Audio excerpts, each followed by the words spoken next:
Как вы думаете, что ест наша собака? Наверное, мясо, колбасу, вкуснятину какую-то.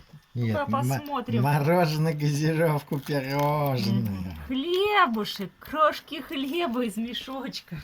Вот так вот. Такое ощущение, что собака не ела пятилетку. А все почему?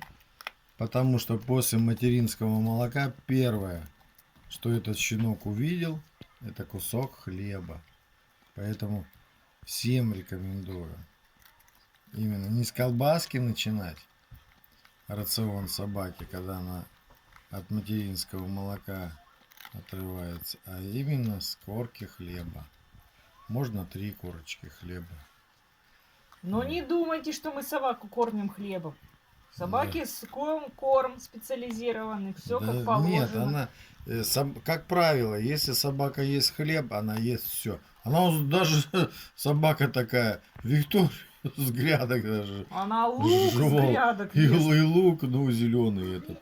Стрелка, да, как он там называется-то? Салат ест еще. Вот. С грядки прям. Угу.